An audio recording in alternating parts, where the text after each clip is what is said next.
सब कहते थे कि दादाजी की घड़ियां कभी नहीं चलती थीं। लेकिन उस रात हवा में कुछ अजीब सा चल रहा था। हर टिक टिक जैसे मुझे किसी भूली बात की ओर खींच रही थी।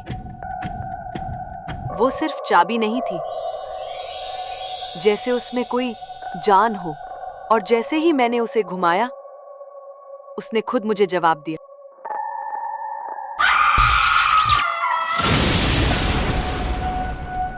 सीरिया अंधेरे में नीचे जा रही थी, जैसे कोई राज इंतजार कर रहा हो। हर कदम के साथ मेरी सांसें तेज हो रही थीं, पर मैं रुकी नहीं। दीवारों पर लकीरें चमक रही थीं, जैसे किसी ने यहाँ रास्ता छोड़ा हो। एक भारी पेंडुलम मेरे सिर के ऊपर झूल रहा था, टिक टिक करता हुआ। वो लय डरावनी थी, लेकिन उसमें कुछ जाना पहचाना भी था।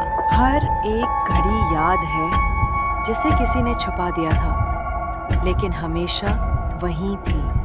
मैंने सिर्फ अपनी दादी की कहानी सुनी थी, पर ये दीवारें जैसे वो मुझे पहचानती थी। हर घुमाव एक भूला हुआ सच था। मैंने परछाइयां नहीं देखी, मैंने उनके फैसले महसूस किए। वो भूत नहीं थे, वो आवाजें थीं, उन फैसलों की जो कभी लिए ही नहीं गए। मैं डर नहीं रही थी, मैं समझ रही थी। यहाँ समय टूटा नहीं था, वो बस थम गया था, जैसे उसे मेरा इंतजार था। मैं हिली नहीं, क्योंकि पहली बार मैंने समय को महसूस किया। जैसे ही मैंने पेंडेंट को छुआ, एक हल्की सी गर्माहट मेरी उंगलियों से गुजरी, जैसे वो मुझे पहचानता हो। वो उजाला कोई साधारण रोशनी नहीं थी, वो यादों से बना था। और उस पल में मैंने उसे देखा, माँ को, वही मुस्कान, वही आंखें।